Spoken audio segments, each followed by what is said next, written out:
असलामुअलैकुम।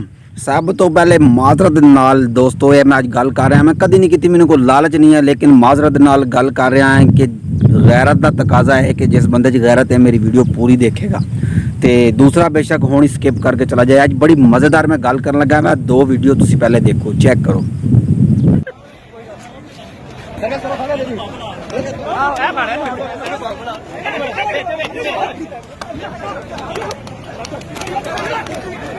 खबर ब्रेक कर रहा हूं।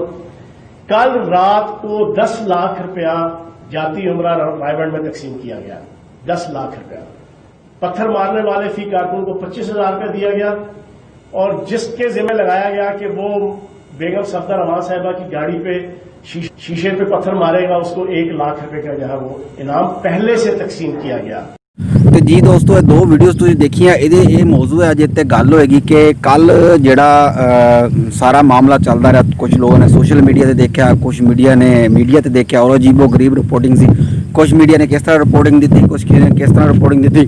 हुण गिणिया जाए देखा जाए जी कुछ लोग कह जी जिन्होंने इन्हों के हक च रिपोर्टिंग दी उन्हें इधरों लिफाफा लै लिया तो जिन्होंने उन्होंने हक च रिपोर्टिंग दी तो उन्होंने उधरों लिफाफा लै लिया। लेकिन कुछ चंद चीज़ां ऐसियां होंदियां ने कोई हकायक होंदे ने ते हर बंदे अपनी राय है। मैं तुहाडे अगे 2-4 चीज़ां रखांगा तुसीं हुण राय देनी है फैसला तुसीं करना है। कमेंट सैक्शन में मैनूं दसना जरूर है कि तुहाडा ज़मीर तुहाडा दिमाग तुहाडा ज़हन की कहता है। तुसीं पहले सब तो पहले जी इस गल ते आ जाओ कि मरियम नवाज़ का जिहड़ा प्रैस कॉन्फ्रेंस आई है मरियम नवाज़ ने कहा जी मेरा गड्डी उत्ते पथराव किया गया तो मैनू हिट करने की कोशिश की गई जी ये एक फुल प्रूफ प्लान सी इन्हां दा जी मैनू नुकसान पहुँचाने का। अगर इस तरह का नहीं सीगा तो फिर मेरी पेशी लैंदे मैनू ये क्यों क्या कि दरवाजे तो जी वापस चले जाओ। तो एक हद तक देखा जाए तो अगर इस तरह का कोई मामला सी तो वेगा तो अपनी वो भी राइट तो सही कहती है। तो दूसरी गल कि दूसरी तरफों बयान आया फयाज चौहान का कि मैं तुहानूं एक खबर ब्रेक कर रहा वा कि जिहड़ा ना ये जाती उमर के राती जी 10 लाख रुपया तकसीम किया गया 25,000 रुपया फी कारकुन नूं दिता गया तो ये कहा गया कि जिहड़ा बंदा मरियम नवाज़ की गड्डी तो पत्थर मारेगा उन्होंने 1 लाख रुपया दिता जाएगा। हुण असीं इन्हां दी गल मनदे होए ये समझ लैंदे कि जी ठीक है जी एक ज़्यादा नहीं असीं गिणदे एक बंदा जी कामयाब हो गया जी पत्थर मारन ते हुण 1 लाख रुपया तो चला गया उस बंदे कोल बाकी बच गया 9 लाख। हुण 9 लाख नूं 5 के हिसाब नाल तकसीम किया जाए तकरीबन 36 बंदे बनते हैं 36 ये 1 लाख रुपये वाला बंदा वो 37 हो गया। तो हुण मैनूं ये दसो कि सिर्फ जस्ट 37 बंदियां ने इन्नी पुलिस फोर्स नूं नचा के रख दिता नैब नूं नचा के रखता यार तुसीं मैनूं लगदा हर बंदे नूं चूतिया समझ लिया। तो दूसरी जिहड़ी वीडियो है ਉਹਦੇ ਵਿੱਚ देख लो जी वो मशहूर हस्ती तुसीं हुण सारे जानते हो टिकटॉक का स्टार है साउथ भट्ट कौन नहीं जानता उन्होंने हर तकरीबन की वीडियो वायरल होंदी है तो तकरीबन हुकूमत के खिलाफ ही वीडियो बनाता है। तो उन्होंने जो गिरफ्तार किया गया लैके जा रहे हैं हुण दसो वो हत्थ किहड़े पत्थर ने जिहदा जवाब पुलिस दे रही है या वो पत्थर मार रहा अगों चुक के उन्होंने पत्थर मारे उन्होंने नाल जा रहा फिर उन्होंने मारन का चंडा मारन का मुक्के मारन का की जवाब बनता है।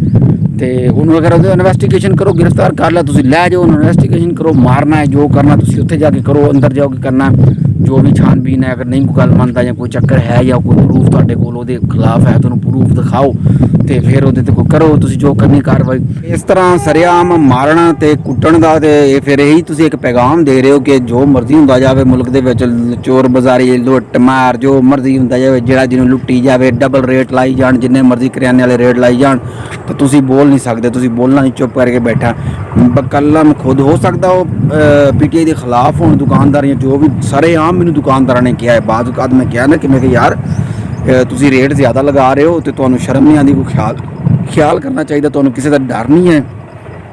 तो अगों पता की कहते ने भाई काहदा डर कहता पहले कहता सानूं डर हुंदा सीगा जिन्हों तुसीं चोर कहंदे सी ना चोर घूमन दे सानूं डर हुंदा सी कि मता कोई सिविल वर्दी दे विच आके कोई साडे कोल आटा चीनी घिओ दा रेट पुछ लवे असीं रेट ज़्यादा दस दी तो सानूं मतलब कोई जुर्माना हो जाए कोई साडी दुकान दे उत्ते एक्शन हो जाए तो मतलब कि साडी दुकान सील कर ली जाए। हुण सानूं काहदा डर है हुण सानूं कोई डर नहीं। मैं कहा क्यों यार हुकूमत हुण भी चल रही है वो कहता यार ये हुकूमत जिस काम वास्ते आई है वो काम बड़ी ईमानदारी ते ऐसन तरीके नाल कर रही है। मैं कहा यार वो की काम है तो वो बड़ा ठोक वजा के कहते हैं कभी मेरे को रिकॉर्डिंग आई मैं तुम रिकॉर्डिंग किसी दुकानदार सुनावांगा लेकिन मैं रिकॉर्ड इसलिए नहीं करता कि मजबूर ना हो ठोक वजा के कहते हैं ਕਿ ਭਾਈ ਮੇਰੇ ਇਹ ਹਕੂਮਤ ਜਿਹੜੇ ਕੰਮ ਲਈ ਆਈ ਉਹ ਕਰ ਰਹੀ, ਔਰ ਇਹ ਕੰਮ ਕਿਹੜੇ ਲਈ ਆਈ ਹੈ ਜੀ? ਉਹ ਸਿਰਫ ਇਹੀ ਕਹਿਣ ਵਾਸਤੇ ਆਈ ਹੈ। ਛੋਟੇ ਤੋਂ ਛੋਟਾ ਲੈ ਕੇ ਵੱਡੇ ਵਜ਼ੀਰ ਆਜ਼ਮ ਤੱਕ ਇੱਕੋ ਹੀ ਕੰਮ ਇਹਨਾਂ ਨੂੰ ਦਿੱਤਾ ਗਿਆ, ਇੱਕੋ ਹੀ ਟਾਰਗੇਟ ਤੇ ਪੁਰਾਣਿਆਂ ਨੂੰ ਚੋਰ ਕਹਿਣਾ ਹੈ ਬਸ। ਪੁਰਾਣੇ ਚੋਰ ਪੁਰਾਣੇ ਲੁੱਟ ਕੇ ਖਾ ਗਏ। ਉਹ ਭਾਈ ਉਹਨਾਂ ਨੂੰ ਅਗਰ ਚੋਰ ਸਾਬਤ ਕਰਨਾ ਹੈ ਨਾ ਤੁਸੀਂ, ਤੇ ਤੁਸੀਂ ਆਪਣੀ ਪਰਫਾਰਮੈਂਸ ਦਿਖਾਓ, ਉਹਨਾਂ ਤੋਂ ਅੱਛਾ ਕਰਕੇ ਦਿਖਾਓ, ਆਟੋਮੈਟਿਕਲੀ ਚੋਰ ਸਾਬਤ ਹੋ ਜਾਣਗੇ। ਤੇ ਅਗਰ ਨਹੀਂ ਕਰ ਸਕਦੇ ਤੇ ਫਿਰ ਇੱਧਰ ਰੋਲੇ ਪਾਉਣ ਤੇ ਕੋਈ ਸਾਬਤ ਨਹੀਂ ਹੁੰਦਾ। ਤੇ ਦੋਸਤੋ ਤੁਸੀਂ ਵੀਡੀਓ ਦੇਖੀ ਹੈ, ਦੋਨੋਂ ਵੀਡੀਓ ਦੇਖੀ ਨੇ, ਮੈਂ ਤੁਹਾਨੂੰ ਪੁਆਇੰਟ ਵੀ ਦੱਸੇ ਨੇ। ਹੁਣ ਇਸ ਪੁਆਇੰਟ ਆਫ ਵਿਊ ਦੇ ਨਾਲ ਦੇਖਦੇ ਹੋਏ ਤੁਸੀਂ ਕਮੈਂਟ ਸੈਕਸ਼ਨ 'ਚ ਦੱਸਣਾ ਹੈ ਕਿ ਹਕੀਕਤ ਕੀ ਹੈ, ਤੇ VOTING ਤੁਸੀਂ ਕਰਨੀ ਹੈ ਕਮੈਂਟ ਸੈਕਸ਼ਨ ਦੇ ਵਿੱਚ ਕਿ ਕਿਹਦਾ ਰਾਈਟ ਜ਼ਿਆਦਾ ਔਰ ਜਿੱਤ ਕਿਹਦੀ ਹੁੰਦੀ ਹੈ। ਤੇ ਦੋਸਤੋ ਵੀਡੀਓ ਦੇਖਣ ਦਾ ਬਹੁਤ ਬਹੁਤ ਸ਼ੁਕਰੀਆ। ਅਗਰ ਮੇਰੇ ਚੈਨਲ ਨੂੰ ਤੁਸੀਂ ਸਬਸਕ੍ਰਾਈਬ ਨਹੀਂ ਕੀਤਾ ਤੇ ਕਰ ਲਓ, ਤੇ ਬੈਲ ਆਈਕਨ ਨੂੰ ਜ਼ਰੂਰ ਦਬਾਉਣਾ। ਅੱਲਾਹ ਤਾਲਾ ਤੁਹਾਡਾ ਹਾਮੀ ਔਰ ਨਾਸਿਰ ਹੈ।